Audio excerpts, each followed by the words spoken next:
Mr. Musk, how are you? Pepper. Congratulations on the promotion. Thank you very much.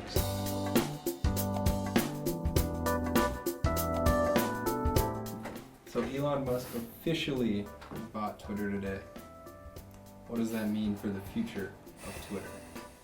First of all, when I first heard the news that he purchased Twitter, it was kind of the punctuation on 2 to 3 weeks worth of conversation. So I think that it wasn't really a surprise. If I was surprised by anything, I was surprised by how quickly he went from 9% to ownership. Because that 9%, because he originally purchased that 9%, which put him on the board, which people were really interested in how that was going to affect Twitter. And there was a lot of conversation when he first made the claim, I'm either going to buy Twitter or I'm going to step off the board and sell my 9%, which caused a huge frenzy around like, is he sabotaging Twitter? I mean, it felt like an episode of Super Pumped. My founder just raised some serious cash. Okay. Super pumped. And typically with big purchases like this, I was expecting this to be a conversation for a month, maybe 2 months, but then it happened so quickly. I'd say that was the most surprising thing, or at least them accepting the chump change price of $44 billion. Makes you wonder what else you could do with that money, but I guess he wanted his media toy. You know, what I'm curious about is, first of all, what's a Twitter? No, don't answer that. The second is, will more people begin the Twittering? Yeah. What's the state of the union with that platform? And the question really is, what's going to happen next? And I wonder if other people are going to jump on now that they feel like there's a new owner. Right. Anytime you shine a light on something like a social media platform, Twitter, we saw the same thing with TikTok, you're going to generate a lot of buzz and attention towards it. And so I think just naturally through the change, naturally through the awareness and the attention that Twitter is receiving right now, I think they're going to see an uptick in users, especially with people really trying to test out what these new policies are going to be. Now, I think it's also important to acknowledge that nothing has changed yet, and obviously we're still very, very new in this purchase, but until anything changes or until anything even gets proposed, everybody's speculating what it might be. And also, I've heard a number of very good points. Elon Musk is not going to come into Twitter and start stripping back everything that made it the platform that it is. It's a $44 billion purchase. The last thing that he wants to do is start segmenting it into something so particular that it uses all usership. You're telling me that he's not going to walk in there and start saying, what's this button for? What does this switch do? Ooh, what does this button do? Platforms getting purchased is not anything new.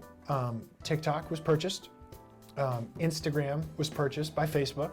YouTube was purchased by Google.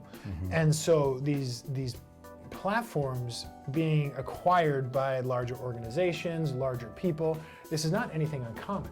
And if anything, Elon Musk purchasing Twitter is just another one in a string of the wealthy elite purchasing publishing or communication platforms. Yeah, and I think that it's a bit of a tempest in a teacup.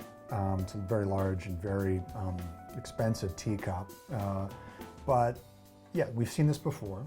And I think we have, the super pumped reference is legit because we seem to have this infatuation. There's this cult of sort of corporate celebrity. I think the good news is that most of these celebrity tech people are surrounded by a lot of smart people that hopefully keep them within bounds. There are two or three main questions in terms of what happens next. And the first, and I'll just do them very quickly. The first is, does he change any policies that allow people who have been banned, certain political figures, by the way, to jump back in? Will there be any guardrails put on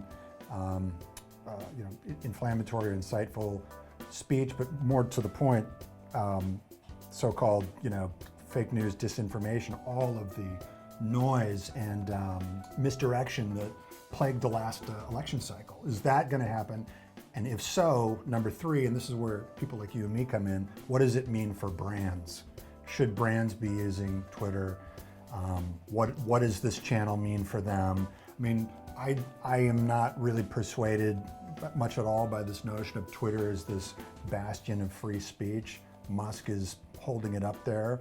As such, I think that's more meaningful to people who have been dismissed from the platform, people who have not followed rules and policies. What I am more interested in is what does it mean for the people that we work for. I think that maybe there is something to be said about corporate social responsibility and promoting the good things that you're doing, but Twitter's not a platform to sell. There's two things that you can use Twitter for: communication and advertising. If Twitter is a good communication channel for your brand, use it.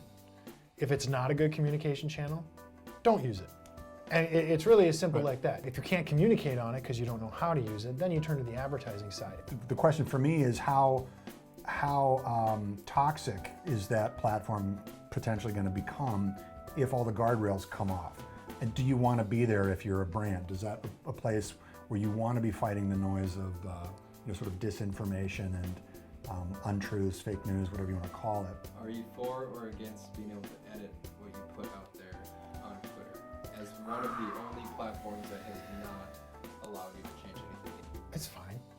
Chill out. What's the big deal? Yeah, I know. I'm joking. Yeah. Right. Is this an example of one social media platform conforming to what now is a very common feature in the realm of social media today? Because that is a big trend that we saw very early on with a number of other platforms adopting other helpful features, helpful or editable features, like when Snapchat came out. We saw a rise in stories, right? Story features. On Instagram, we saw stories. Facebook then adopted stories. Then we saw vertical format kind of take over. I mean, it was a big deal when Twitter announced character extensions, right? That was a huge deal. And I think part of the reason why it is such a big deal about raising the issue about an edit button is the fact that the Twitter elite, the people who use Twitter, live Twitter, breathe Twitter, they don't want to see a lot of changes. Or if they do see changes, they're very protective about how their platform that they prioritize operates. So first world problems, come on, man, just embrace the edit button. I mean, the novelty of Twitter when it came out was the rigidity of the 144 characters and how, it forced you to reduce your actual freaking the words themselves and the abbreviations of it. See, this is my laptop version, and then this is my mobile version. I'd have to put it down like this. I like the idea of a platform that allows cooler heads to maybe go back and reconsider some of the stuff they put out there. Because it is such a political platform, I'm sure that there will be plenty of observers still capturing somebody's unedited or pre-edited tweet. So, but I'm with you, man. I'm cool with the edit button. I think it'll be interesting to see where this continues. It's been 24 hours, roughly. 24 hours since he's purchased, and so a lot of speculation still out there. So it'll be very interesting to follow all the developments that this happens and this kind of moves forward with. So very interesting following this.